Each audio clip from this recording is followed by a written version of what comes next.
back to my homestead. Today I'm in the kitchen again because this is the preservation, the harvest time. We start early in the spring, actually early in the winter, with the seed growing all of our vegetables, but now it's time to harvest, eat it, enjoy it, and preserve it. So let me show you the beautiful plethora on my table right now of all of the vegetables. And when you don't know what to do with all of them, you become creative. So I am blessed with a big pile of corn, with a massive pile of way overgrown zucchini and some of the squashes, and you don't know what to do with them. So today, my friends, I'm going to make zucchini corn salsa. Okay, have you ever made that before? No? Well, today I'm making it. So listen, as you guys can see, I have a lot of different vegetables. So I'm going to be making a multiple batch kind of recipe for my canning.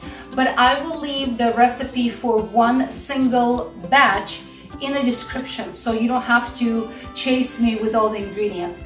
But I pretty much have everything I need.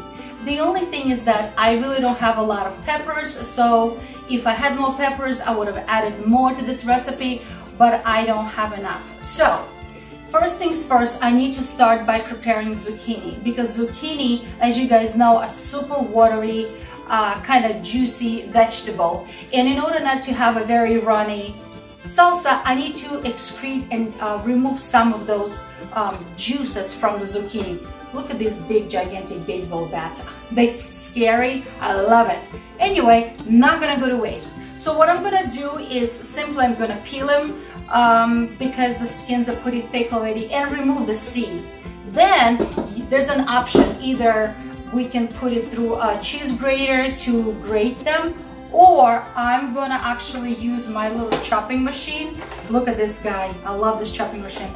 And I'm gonna be using a small chopping grade just like this, and I'm gonna chop it all up. Then I'm gonna put it in a large container, and I'm gonna add some salt. And while I'm working on all of my other ingredients, it's gonna sit separately and drip some of those juices out. It's even better if it sits for several hours in a fridge, maybe even overnight, because more juice will come out. But I don't have that much time, so I'm just gonna give it an hour or so for some of those juices to drip off while I'm working on other vegetables, because it's gonna take me a while to work on the corn. All right, so let's start chopping everything, washing everything, and preparing for my salsa. Okay, so the zucchini were peeled and seeded, and now we're just chopping them in my food chopper to get them into small pieces, because everything now has to be covered by salt in order for the extra fluids to be extracted from the zucchini. And per one batch, it takes 1/4 cup. I know it sounds like a lot, but no worries. Eventually, it will be rinsed out and removed eventually. And the other things, all the other vegetables I have to prepare as well. I'm gonna start by removing the corn from the cob and just getting them all ready. It smells so good in my kitchen right now. I wish I could translate it on a video. And then just getting all my other vegetables. That includes garlic, chopping them up into small pieces. And I'm gonna add that to my mixture. And then I just have to get everything else ready. That includes the onion. You can use white onion or you can use red onion. Whatever you prefer, really, it's whatever you have. But I like onion in nice chunks that goes in a salsa. Peppers. I wish I had more peppers, but that's all I have grown right now in my garden. So I'm using a whole bunch of different peppers. Of course, salsa calls for hot peppers. And I have a mixture of some jalapeno and habanero peppers. Of course, I'm wearing gloves because, oh goodness, I don't want to touch anything. And again, I'm going to put it through my chopping machine to get all the chunks nice and even, so they will be distributed nice and even throughout the salsa as well. I love this little chopping machine. Such time saver. Absolutely love it. Tomatoes, I'm going to remove the core from my tomatoes, and I am not going to strain any liquid. I'm going to leave it in the tomato because I find it to be not a nuisance fluid, but actually perfect for the salsa. And of course, I'm going to be adding my parsley. I love the taste of parsley in my salsas, but I don't throw away the stems. I never throw them away. I love to put them in a Ziploc bag and save them when I'm making beef or chicken bone broth. It adds a nice flavor. So I'm going to chop everything up in small chunks and I'm going to add it to my salsa. All right, so it's been sitting for a little bit over an hour and look at all the juice it created. Goodness. So now I'm just going to strain it into a colander and I'm going to rinse all of that extra salt off the zucchini, and I'm going to attempt to strain as much of liquid as possible because we don't want that salty liquid in our salsa. Just the zucchini. That's all we need. Just the zucchini. All right, so I had to take out my Big Bertha. My Big Bertha is my gigantic pressure canning pot. Look how big it is, because I have to mix everything together now, and I have all of these beautiful vegetables to mix because I'm going to mix them together and then I'm going to cook them. Unfortunately, my pot for cooking is not big enough for cooking, so I'm going to separate them in 2 batches. I'm not going to cook in a pressure canner because it is aluminum and I don't want to cook in aluminum, but I'm adding all of my vegetables, the corn, the peppers, the tomato, all of my greenery, everything. It's going to be all mixed together. And then once it's all distributed nicely throughout, I will add the spices. And again, guys, you can make it as spicy as you want or as mild as you want. It's really up to you. But I do find that adding a little bit of sweetness to it is important, even though corn is pretty sweet, but it's still important to add that sweetness. All right, so here are my spices, and I'm going to leave the list behind below in a description. So I have pepper flakes, I have cumin, I have salt. What else? Salt. Of course, I'm going to be adding some sort of a sweetener, and you can go with brown sugar or white sugar, or you can go with honey. I'm going to go half and half. I've decided to use half honey of the amount that I need and half sugar. Also, I'm going to be putting some smoked paprika. It adds a nice little taste and flavor. If you don't like smoked paprika, you can just use regular paprika.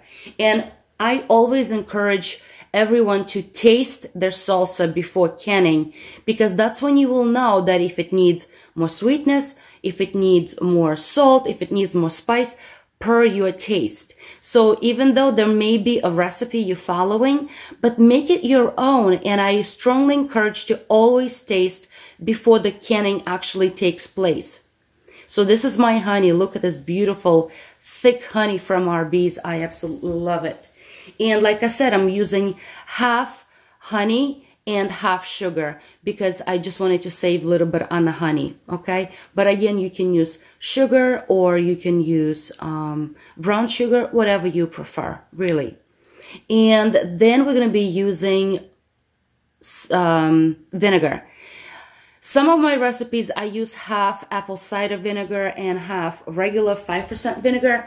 But in here, I've chosen just to use the regular 5% vinegar, and it's gonna be enough. It's actually, the taste goes very well together. But if you also like apple cider vinegar, you can guys do half white vinegar and half apple cider vinegar. Really, it should be to your taste. All right, now I have employed my husband to mix everything together because it's a lot, let me tell you. This came out to be almost 5 portions together. Okay, so now it's time for cooking the salsa. I'm gonna wait until it comes to a boil, and then once it comes to a boil, I'm gonna cook it for exactly 15 minutes. 15 minutes before I start jarring. But in the meanwhile, while it's cooking, I need to get my jars ready. I need to wash them and sterilize them. And I'm gonna get the lids and the rings hot as well. You don't need to boil those anymore, but I will get them hot anyway. All right, so let this bad boy sit here and cook. Look at his beautiful colors. I absolutely love it. And the kitchen smells so good right now. Okay, so the jars are sterilizing and I have to prepare my rings and my lids. I like to pour boiling water over them. It's not necessary, but I find that when the lids and rings are hot, they make a better and a faster seal. And look, the salsa is coming to a boil. And I'm gonna let this boil for 15 minutes before I start jarring all my jars. I'm gonna be doing quarts today because for my family size, it's better that we use quarts, not pints. So I'm going to be filling up my hot content into hot jars so nothing cracks or breaks. And I'm going to make sure that I leave about 1/2 inch to 1 inch of headspace. What that means, it means how much space is left at the top of your content to the top of the jar. So either use like an eyeball or some sort of measurement. So you have about 1 inch to 1.5 inches, excuse me, 1/2 inch to 1 inch at the top of each jar. And as always, I debubble each jar to remove any extra bubbles that might have been trapped between the corn or whatever. So again, we have a safe seal for our jars. Look how beautiful.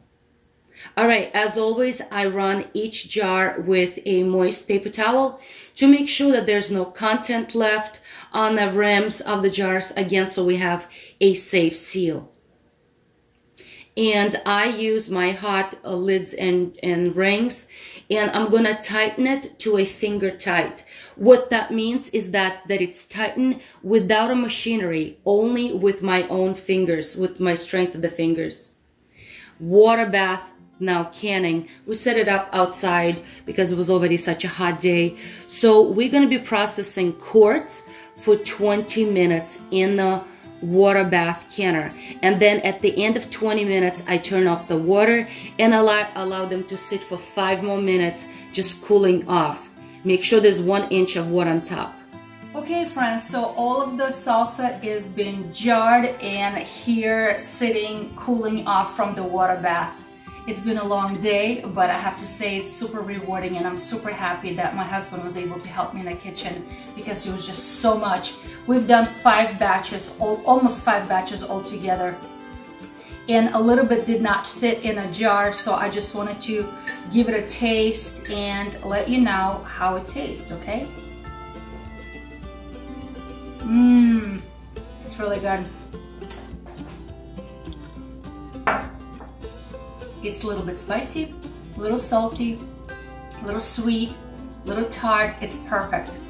The addition of corn gives it a really nice bite, and zucchini added that nice thickness to it, okay? Because I don't like very runny salsas. Anyway, so they're gonna sit here on my counter for 24 hours. After 24 hours, I'm gonna remove all of the rings, and I'm gonna store without rings, just the lids. And I wanna make sure that everything's sealed properly. But I've been hearing little ping sounds going around because I know the seal is happening. So on this note, friends, I just wanna say, I hope you are encouraged to put away a little bit of food, learn to do simple canning recipes. I'm gonna post one recipe for one batch in the description because obviously I made a lot, so it would be difficult to follow. On this note, friends, be encouraged and try something new.